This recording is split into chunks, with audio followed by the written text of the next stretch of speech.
Hello friends, कैसे हैं आप? I hope you are doing great. Welcome to my channel. मैं हूं निशा और आज मैं आपके लिए लेकर आई हूं अपनी एक और स्वरचित कहानी, काशी एक प्रेम ग्रंथ। तो चलिए मेरे साथ। बनारस, जहां की गलियों में भी इश्क बहता है। आइए चलते हैं काशी। काशी एक प्रेम ग्रंथ। हाँ तो साहिबान, मेहरबान और कदरदान, अरे हमारा मतलब है कि हमारे शहर में आए हुए हमारे सभी प्यारे मेहमान, आपका स्वागत करता है ये आपका अपना प्यारा राधे गाइड। आज हम आपको दिखाएंगे, सुनाएंगे और आप सबको घुमाएंगे अपना प्यारा शहर, हिंदुस्तान की आन बान और शान, वाराणसी। वाराणसी मंदिरों का शहर, भारत की धार्मिक राजधानी, भोले बाबा की नगरी और हाँ, इसे दीपों का शहर भी कहा जाता है। तो हम शुरू करेंगे आज अपना सफर वाराणसी के घाटों की खूबसूरती को अपनी आंखों के कैमरों में कैद करने से। और हाँ, जो बाबू, मैडम, चाचा, बउआ या बहन जी चाहें वो इन्हें अपने गलों में लटके ये भारी भरकम बढ़िया बढ़िया कैमरों में भी कैद कर सकते हैं। राधे की इस बात पर सारे टूरिस्ट हंस पड़े। तभी राधे ने उसी समूह में चल रहे एक छोटे बच्चे के सिर पर हाथ फेरते हुए कहा, हाँ बबुआ, तुम अपने इस मोबाइल फोन में भी फोटो खींच सकते हो। बहुत बढ़िया, बम बम भोले। सब लोग एक बार फिर से हंस पड़े। राधे गाइड बड़े ही अनोखे अंदाज में सबका मनोरंजन करता हुआ उन्हें वाराणसी शहर की सैर करा रहा था। और वैसे भी कहते हैं ना कि वाराणसी के लोग बड़े ही अतरंगी होते हैं और जिसकी छाप राधे में बाखूबी देखी जा सकती थी। राधे ने बारी बारी से सभी दर्शनीय स्थलों को दिखाना शुरू किया और साथ ही साथ वो वाराणसी का इतिहास भी सुनाता जा रहा था। जैसे कि आज का वाराणसी 24 मई 1956 से पहले बनारस कहलाता था, या फिर 1799 का स्वतंत्रता के लिए वहां किया गया आह्वान। सब कुछ राधे की जुबान पर था। हाँ तो मेहमान जी, आप सब अब थोड़ा विश्राम करें, फिर शाम को हम करेंगे गंगा आरती और भोले बाबा को प्रणाम। कहता हुआ राधे आगे की ओर बढ़ गया, जहाँ सामने से एक बूढ़ी एवं ममतामयी महिला उसी की ओर चली आ रही थी। जानकी माँ, आप हमेशा एकदम सही समय पर कैसे चली आती हो? घड़ी से तो तुम्हारा 36 का आंकड़ा है, मगर फिर भी बिना घड़ी देखे भी हमेशा राइट टाइम। कहते हुए राधे बिल्कुल बच्चों की तरह उस वृद्ध महिला के गले से लग गया। भोलेनाथ के मंदिर के बाहर ही एक पेड़ के नीचे राधे उस महिला के साथ बैठकर खाना खाने लगा। तभी वहां पर उसी टूरिस्ट ग्रुप में से एक 25 वर्ष की युवती उधर टहलते हुए आई, जिसे देखकर राधे ने कहा कि आइए मैडम जी, भोजन कर लीजिए। जिस पर वो युवती बस मुस्कुरा दी और वहीं पेड़ के नीचे बैठकर किसी से फोन पर बातें करने लगी। बात खत्म करके जब उसने उस महिला को अपने हाथ से राधे को खाना खिलाते हुए देखा तो वो कहे बिना न रह पाई कि राधे जी, आपकी माँ आपको बहुत प्यार करती हैं। न जाने क्यों ये कहते हुए उस युवती की आंखें छलछला गईं। इससे पहले कि राधे इस बात का कोई जवाब देता, वो वृद्ध महिला बोल पड़ी, बेटी, ये मेरा बेटा नहीं, मेरी जिंदगी है, मेरे हर एक सुख दुख का साथी और इस भरी दुनिया में मेरा एकमात्र सहारा। इतना कहकर वो महिला अपनी आंखों की नमी छुपाते हुए वहां से चली गई। शाम को राधे ने सभी को गंगा आरती, मणिकर्णिका घाट इत्यादि घुमाने के बाद अलविदा कह दिया और सब राधे का मेहनताना देकर और उसका बहुत बहुत शुक्रिया अदा करके वहां से चले गए। मगर वो युवती अभी भी वहीं खड़ी थी जहां पर राधे ने इस यात्रा का औपचारिक समापन किया था। मैडम जी, क्या आप यहाँ किसी का इंतजार कर रही हैं? क्या मैं आपकी कोई मदद कर सकता हूँ? नहीं राधे जी, आपका बहुत बहुत शुक्रिया। वो दरअसल मेरी ट्रेन अभी से 4 घंटे बाद की है और मैं स्टेशन पर कुछ कंफर्टेबल फील नहीं करती, बस इसलिए मैं यहाँ पर थोड़ा रुक कर जाऊंगी। मैडम जी, वैसे मेरा कहना तो नहीं बनता, लेकिन आप चाहें तो मेरे साथ मेरे घर चल सकती हैं, या फिर मैं यहाँ आपके साथ रुक सकता हूँ। वो क्या है ना कि अंधेरा भी होने वाला है और फिर यहाँ हर तरह का आदमी घूमता है, तो नहीं राधे जी, आप मेरी फिक्र बिल्कुल भी ना करें, आप आराम से घर जाएं। अच्छा जी मैडम। वैसे मैडम जी, आप करती क्या हैं? जी राधे जी, मैं जो करती हूँ बस उसी की तलाश में हूँ। मतलब? राधे ने पूछा। मतलब ये है राधे जी कि मैं एक लेखक हूँ और बस एक कहानी की तलाश में हूँ। अरे तो मैडम जी, आपने ये बात हमको पहले क्यों नहीं बताई? अरे एक कहानी को तो हम भी सालों से अपने दिल से लगाए घूम रहे हैं, बस एक अच्छे लेखक की तलाश में। और देखिए, वो कहते हैं ना कि बगल में छोरा और नगर में ढिंढोरा, हम दोनों की तलाश एक दूसरे के सामने खड़ी है मैडम जी। राधे की आवाज में एक अजीब सा संतोष और अपार खुशी की खनक साफ साफ सुनाई पड़ रही थी। मैडम जी, ये कहानी इसी बनारस की तमाम तंग गलियों से होकर गुजरती है। इस कहानी का जो नायक है ना मैडम जी, वो इसी शहर का नामराशी था। उसका नाम था काशी। काशी बचपन से ही भोले बाबा का एकदम पक्का वाला भक्त। छोटी सी उम्र से ही वो रोज सुबह नियम से मंदिर जाता था और वहां से प्रसाद भी रोज लाता था। मगर मैडम जी, वो प्रसाद अपने घर वालों में से किसी को भी नहीं देता था। वो प्रसाद देता था तो बस एक ही को, और वो एक थी जानकी, उसके पड़ोस में ही रहने वाली, उसकी इकलौती और सबसे अच्छी दोस्त जानकी। जानकी के पिताजी थोड़े रंगीले मिजाज के आदमी थे और उसकी माँ एक भोली भाली स्त्री। तो हुआ यूं कि जानकी की माँ जानकी के पिताजी की रंगीनियां ज्यादा समय तक बर्दाश्त नहीं कर पाईं और उनके इस दुनिया से जाने के बाद पिताजी ले आए एक बिल्कुल अपने जैसी रंगीन मिजाज वाली पत्नी और जानकी की नई माँ।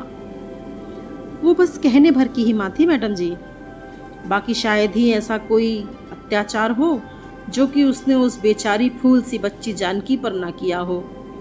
शायद इसलिए ही काशी बेचारी जानकी को अपने हिस्से का भी प्रसाद खिला दिया करता था, क्योंकि ये बात तो उसे भी पता थी कि जानकी को उसकी माँ कभी भरपेट खाना भी नहीं देती है।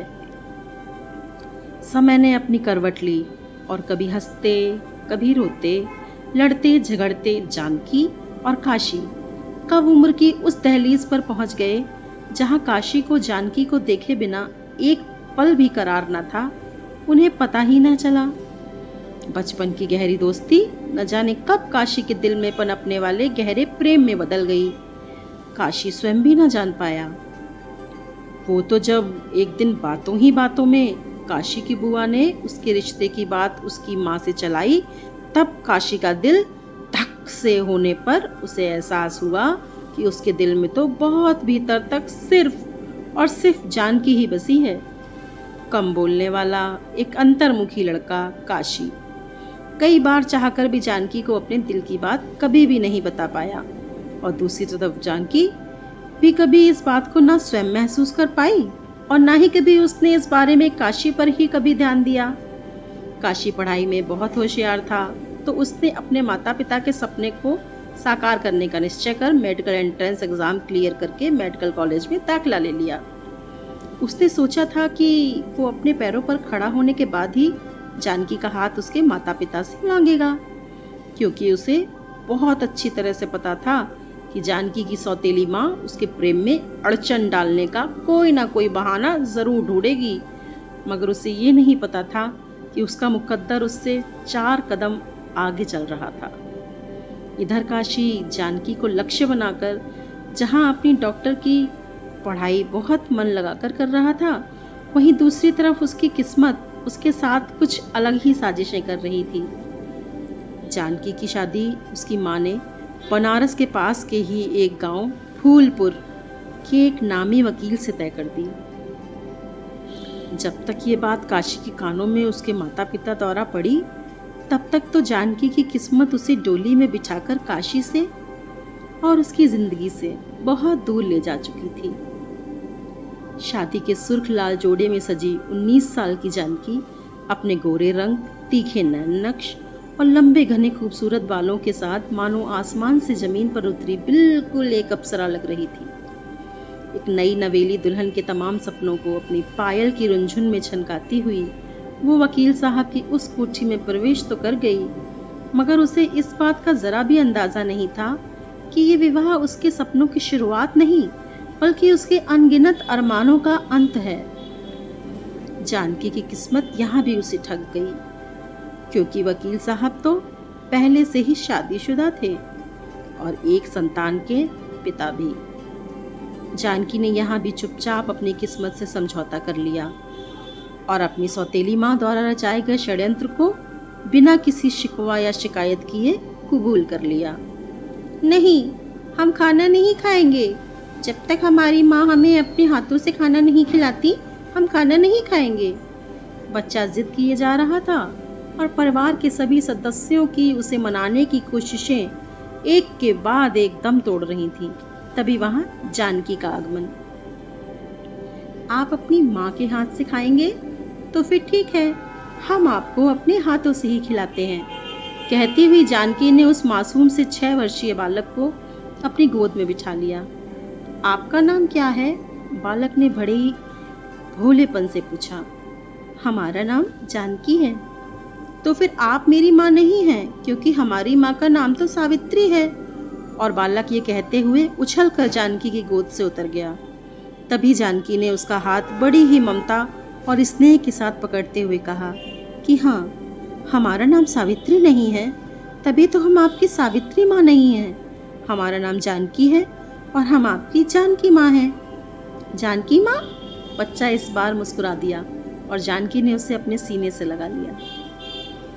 इस तरह से जानकी उन वकील साहब के बच्चे की माँ, उस कोठी की मालकिन, नई बहू, सब कुछ तो बनी, मगर जो एक नई नवेली ब्याहता का सबसे पहला अरमान होता है कि एक पत्नी, एक प्रेयसी बनना, वो जानकी कभी नहीं बन पाई, क्योंकि उन वकील साहब ने उसे कभी ये हक दिया ही नहीं। बल्कि वो तो अपनी पहली पत्नी से बहुत अधिक प्रेम करते थे, इतना प्रेम कि जानकी की सच्चाई और अच्छाई भी कभी उस प्रेम को पिघला नहीं पाई। समय आगे बढ़ गया और इधर काशी भी डॉक्टर बन गया, मगर उसका मन कभी भी उस भोले बाबा के मंदिर से और बनारस के इन घाटों से आगे नहीं बढ़ पाया। वो रोज शाम को घाट पर आता और घंटों सीढ़ियों पर बैठकर यहाँ वहाँ देखते हुए बिताता। उसकी नज़रें आज भी हर तरफ सिर्फ और सिर्फ जानकी को ही तलाशती थीं। मैं तो बड़ा होकर डॉक्टर बनूंगा, और तू क्या बनेगी? मैं तो शादी करूंगी। अरे, इसमें इतना हंसने की कौन सी बात है? तू पागल है क्या? मैं नहीं, तू पागल है। शादी? अच्छा चल, तू एक काम करना, तुझे कुछ नहीं बनना ना तो ठीक है, मैं बन जाऊंगा डॉक्टर और तू मुझसे ही शादी कर लेना।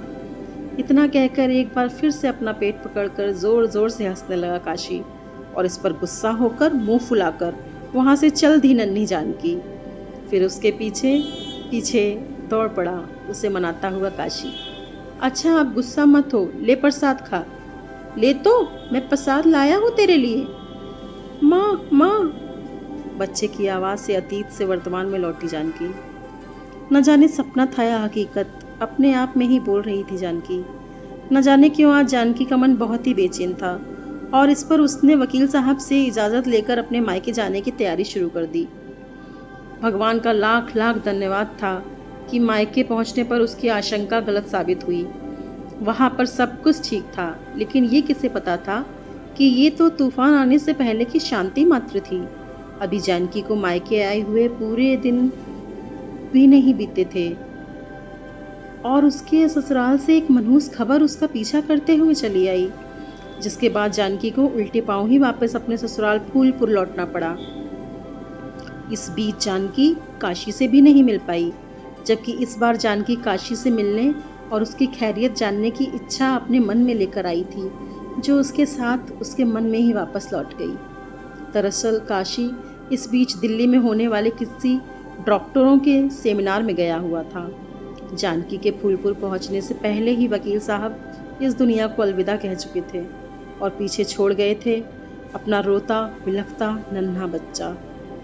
हालांकि वकील साहब की इस आकस्मिक और संदेहजनक मौत का जिम्मेदार पूरे गांव वालों समेत वकील साहब के घर वालों ने तो जानकी को ही ठहराया, मगर वकील साहब के सबसे वफादार और बहुत पुराने नौकर माधव ने जानकी को जब इसकी सही वजह बताई तो मानो कि उसके पैरों तले तो जमीन ही खिसक गई। उसने उसी नौकर माधव की मदद से ही रातों रात फूलपुर छोड़ने का फैसला कर लिया और अब वो बनारस में थी। मगर वो यहाँ आकर भी अपने माता पिता के घर न जाकर वहीं अलग से एक मकान किराए पर लेकर रहने लगी। एक दिन जब जानकी उसके बेटे को तेज बुखार की स्थिति में अस्पताल लेकर गई तो वहाँ एक बार फिर उसका बचपन काशी के रूप में उसके सामने आकर खड़ा हो गया। काशी? अरे नहीं, सिर्फ काशी नहीं, डॉक्टर काशी, कहते हुए एक अजीब सी खुशी से चमक उठी अपने सामने खड़ी जानकी को देखकर काशी की आंखें। और उसने फिर थोड़ा रुककर पूछा, तुम्हारा बेटा तो बहुत बड़ा हो गया, मगर तुम्हारी शादी को तो अभी इतना समय नहीं हुआ ना? फिर अच्छा छोड़ो, ये बताओ कि तुम यहाँ अकेले कैसे, और वकील साहब कहाँ हैं? वो वकील ही है ना? काशी बोलता ही जा रहा था और फिर जब उसकी नज़र जानकी के बहते हुए आंसुओं पर पड़ी तो वो अचानक घबराकर चुप हो गया। फिर उसने जानकी को अपने केबिन में ले जाकर एक कुर्सी पर बैठने का इशारा करते हुए उस छोटे से बच्चे को जानकी की गोद से लेकर अपनी गोद में बिठा लिया। कुछ देर सब कुछ बिल्कुल शांत रहा और फिर काशी ने ही पुनः उस माहौल की खामोशी को तोड़ने के इरादे से उस बच्चे से बात करना और उसके साथ खेलना शुरू कर दिया। इस बीच काशी के कहने पर उसी अस्पताल की एक नर्स आकर उस बच्चे को एक गिलास दूध और बिस्किट के साथ दवा खिला गई थी और फिर कुछ ही देर बाद बच्चे को बुखार में आराम मिलते ही नींद भी आ गई, जिस पर काशी ने उसे गोद में लेकर अपने ही केबिन में एक और लगे हुए बिस्तर पर लिटा दिया। कुछ खाओगी? काशी के पूछने पर जानकी ने अपना सिर हिला दिया। काशी ने फिर भी 2 चाय और साथ में ब्रेड पकौड़े मंगवा लिए। काशी, ये बेटा मेरी और वकील साहब की संतान नहीं है, बल्कि ये उनकी पहली पत्नी सावित्री से है, और रही उनके साथ ना आने की बात तो काशी, वो इस दुनिया में नहीं है और ये बच्चा मेरी जिम्मेदारी है और मैं ही इसकी माँ हूँ। वकील साहब एक अच्छे इंसान थे, शायद उनकी यही अच्छाई उनके छोटे भाइयों की आंखों में खटकने लगी, जिसका खामियाजा उन्हें अपनी जान देकर चुकाना पड़ा। वो लोग इस बच्चे का भी अहित कर सकते हैं। बस यही सोचकर मैं फूलपुर छोड़ने के बाद अपने मायके भी नहीं गई और बस कहते कहते बरस पड़ी जानकी की आंखें। इस वाकये को बीते कई दिन हो गए, मगर इस दौरान ना तो काशी ने ही स्वयं जानकी के पास जाना उचित समझा और ना ही जानकी ने ही कोई पहल की। फिर एक दिन जब काशी अपने केबिन में अपने मरीजों के साथ व्यस्त था, तभी अचानक बाहर से उसे जानकी की आवाज़ आती हुई सुनाई दी और वो जब देखने के लिए फुर्ती से उठकर बाहर गया तो वहाँ सचमुच जानकी ही खड़ी थी, जो उस अस्पताल के ही एक स्टाफ मेंबर से हाथ जोड़कर डॉक्टर काशी से मिलने की गुहार लगा रही थी। जानकी, क्या हुआ जानकी, और तुम इतनी घबराई हुई क्यों हो? काशी को अपने सामने खड़ा हुआ देखकर जानकी और भी ज़्यादा रोने लगी और फिर काशी अपने साथ के दूसरे डॉक्टर को अपने मरीजों को देख लेने की हिदायत देकर जानकी को अपने साथ वहां से बाहर ले गया। काशी न जाने कैसे उन लोगों ने मेरा पता लगा लिया है और अब वो मुझे और मेरे बच्चे को जिंदा नहीं छोड़ेंगे, मगर काशी, मुझे अपनी जान की ज़रा भी फिक्र नहीं है। मुझे फिक्र है तो बस मेरे बच्चे की, जिस पर काशी ने जानकी से कहा कि उसे तो मगर उन दोनों की फिक्र है। फिर कुछ देर सोचने के बाद उसने जानकी से कहा कि अब इस गंभीर समस्या से निकलने का उनके पास सिर्फ एक रास्ता है और वो है जानकी और काशी की शादी, जिसके बाद वो कानूनन उसकी पत्नी बन जाएगी और वकील साहब के धन के लालची भाइयों को चैन की सांस आएगी कि अब उसका वकील साहब की जायदाद पर कोई हक नहीं रहा। और हाँ, इसके साथ ही साथ वो कानूनन तौर पर उसके बेटे को भी गोद ले लेगा, जिससे कि उस बालक के सिर पर मंडराता हुआ मौत का साया भी खुद ब खुद ही मिट जाएगा। जानकी ने इस बात को सुनकर तुरंत ही काशी को साफ इनकार कर दिया। नहीं काशी, मैं अपने स्वार्थ के लिए तुम्हारी ज़िंदगी बर्बाद नहीं कर सकती। मगर काशी आज भी जानकी से अपने दिल की ये बात नहीं बता पाया कि जानकी ही तो उसकी ज़िंदगी है। काशी के हर तरह से समझाने पर भी जब जानकी उसकी बात पर राजी नहीं हुई तो काशी ने उसे इस बात पर राजी कर लिया कि वो अगले 2 दिनों के लिए अस्पताल के किसी ज़रूरी काम से शहर से बाहर जा रहा है और तब तक वो उसी के घर में रहेगी जो उसका सरकारी निवास था और जहां वो सुरक्षित रहेगी। और फिर 2 दिन बाद लौटने पर वो जानकी की सहमति से ही इस समस्या का कोई और हल निकाल लेगा। रात के 2 बजे जब सरकारी क्वार्टर का दरवाज़ा किसी ने खटखटाया तो जानकी बहुत ही बुरी तरह से सहम गई और एक अनजाने डर ने उसे आकर घेरा ही था कि बाहर से अस्पताल के स्टाफ से ही राजन नाम के शख्स की चिरपरिचित आवाज़ ने जानकी को उसके डर से बाहर निकालकर दरवाजे के बाहर खड़ा कर दिया। हालांकि उस शख्स ने जानकी को ज़्यादा कुछ बताया तो नहीं, बस काशी का नाम लेकर उसे अपने साथ चलने को कहा। मगर चूंकि जाते वक्त काशी ने स्वयं ही उसे राजन से मिलवाते हुए उस पर पूरा विश्वास करने की बात कही थी, बस इसीलिए जानकी इस ओर से बिल्कुल निश्चिंत थी। सुबह होने को थी और जानकी अब राजन के साथ काशी के सामने थी, मगर उसके सामने जो दृश्य था वो उसके लिए बिल्कुल भी तैयार नहीं थी। वो एक अस्पताल के एक निजी वार्ड में खड़ी थी जहां उसकी आंखों के सामने बेड पर काशी लेटा हुआ था और वहीं पास में ही काला कोट पहने हुए एक आदमी खड़ा था जो कि शायद एक वकील था। और पास की मेज पर रखी हुई थी 2 गुलाब के फूलों की मालाएं। जानकी कुछ भी समझ पाती उससे पहले ही पास खड़े उस काले कोट वाले ने जानकी से लिखा पढ़ी और पूछताछ शुरू कर दी। शायद ये उस बच्चे को गोद लेने की प्रक्रिया थी। तभी काशी ने सबको वहां से बाहर जाने का इशारा किया। अब उस कमरे में बस वो सहमा सा बच्चा, जानकी और काशी ही बचे थे। काशी, ये सब क्या है? क्या हुआ तुम्हें? जानकी ने कांपती हुई आवाज में काशी से पूछा। जानकी, मेरे पास वक्त बहुत कम है, तुम बस ये समझ लो कि शायद मेरी किसी दुआ का असर है जो उस ऊपर वाले ने मुझे इतनी मोहलत दे दी कि मैं तुमसे इस वक्त बात कर पा रहा हूँ। जब मैं यहाँ पहुँचा तो यहाँ का माहौल कुछ ठीक नहीं था और जब तक मैं कुछ समझ पाता या वापस लौट पाता तब तक कुछ अराजक तत्वों ने मुझ पर हमला कर दिया और मैं यहाँ पहुँच गया। जानकी, अभी थोड़ी देर में ही हमारी शादी हो जाएगी। वो जो बाहर वकील साहब खड़े हैं ना, वो ही हमारी शादी करवाएंगे। और हाँ, सबसे अहम बात जिसे तुम्हें बताए बिना मैं कभी भी सुकून से ना मर पाता कि ये शादी तुम पर नहीं बल्कि मुझ पर तुम्हारा एक बहुत बड़ा एहसान है।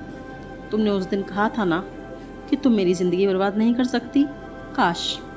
काश कि मैं उसी दिन तुम्हें ये सच बता पाता कि तुम ही मेरी ज़िंदगी हो जानकी। मैं तुम्हारे बिना खुद को कभी सोच भी नहीं सकता और शायद इसीलिए मेरे जीवन में जीवन साथी का स्थान अब तक रिक्त है। जानकी, आज मैं उस रिक्त स्थान को भरना चाहता हूँ। जानकी, क्या तुम मेरे जीवन की बची हुई इन चंद घड़ियों की साथी बनोगी? कहते कहते काशी की आंखें बंद होने लगीं और फिर जानकी के चीखने पर बाहर खड़े सभी लोग अंदर आ गए। काशी की सांसें अभी भी चल रही थीं और फिर काशी और जानकी की शादी भी हुई, जिसका साक्षी बना वो नन्हा बालक जिसे काशी अपने बच्चे के रूप में गोद ले चुका था।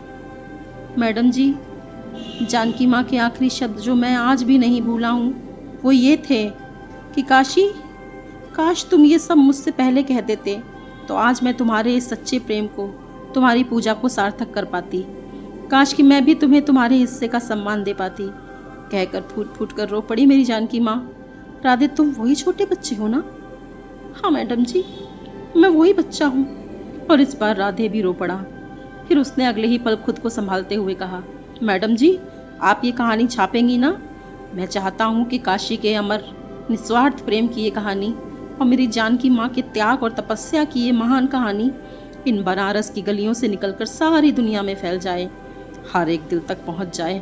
मैडम जी, और मैडम जी कहते हैं कि यहाँ के मणिकर्णिका घाट पर यदि किसी व्यक्ति का अंतिम संस्कार किया जाए तो उसे मोक्ष की प्राप्ति होती है। मगर मैडम जी, मेरे भगवान, मेरी इस कहानी के हीरो काशी को तो मोक्ष तभी मिलेगा जब वो सबके दिलों तक पहुँचेगा। बस मेरा तो यही मानना है मैडम जी। राधे अपनी शर्ट की आस्तीनों से बारी बारी से अपने दोनों गालों पर ढुलकते हुए आंसुओं को पोंछता जा रहा था और पता नहीं क्या क्या बोलता जा रहा था। ये उसे स्वयं भी समझ में नहीं आ रहा था। राधे, राधे, तुम बिल्कुल निश्चिंत हो जाओ, मैं तुम्हारी ये कहानी छपवाऊंगी। उस युवती ने राधे के कंधे पर हाथ रखते हुए नम आंखों से कहा। उस बात को बीते आज पूरे 8 महीने होने वाले थे और इस दौरान उस युवती का राधे को कोई एक फ़ोन तक नहीं आया और अब तो स्वयं राधे के लिए भी वो वाकया धुंधला सा पड़ता जा रहा था। और फिर एक दिन अचानक ही राधे के पास उस युवती का फ़ोन आ गया। बधाई हो राधे, तुम्हारी कहानी काशी एक प्रेम ग्रंथ बेस्ट सेलर बन गई है और तुम्हें और तुम्हारी जानकी माँ को यहाँ बम्बई आना है। अरे यहाँ तुम्हें अवार्ड मिलेगा। राधे तुम सुन रहे हो ना राधे? Hello hello. हाँ हाँ मैडम जी, मैं सुन रहा हूँ। और राधे खुशी से झूम उठा। राधे ये खुशखबरी जानकी माँ को सुनाने के लिए जैसे ही फ़ोन रखकर पीछे मुड़ा तो उसने पाया कि उसकी जानकी माँ उसके पीछे ही खड़ी थी और अब माँ बेटे दोनों की ही आंखों में खुशी के आंसू थे। जानकी माँ बस इतना ही बोली कि आज तूने अपना फर्ज पूरा कर दिया मेरे बच्चे। और फिर उन्होंने पुचकार कर राधे को अपने सीने से लगा लिया। आप सुन रहे थे निशा शर्मा की स्वरचित कहानी निशा शर्मा की आवाज़ में। मिलती हूँ आपसे बहुत जल्द अपनी किसी और नई कहानी, किसी और नए एहसास के साथ।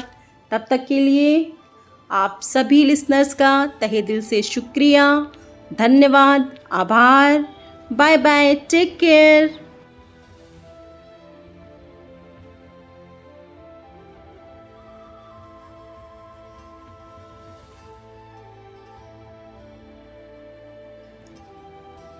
अगर मेरी कहानी आपको पसंद आई हो तो इसे लाइक करना ना भूलें। और हाँ, अगर आप ऐसी ही और कहानियाँ सुनना चाहते हैं तो मेरे चैनल को सब्सक्राइब करना भी बिल्कुल ना भूलें।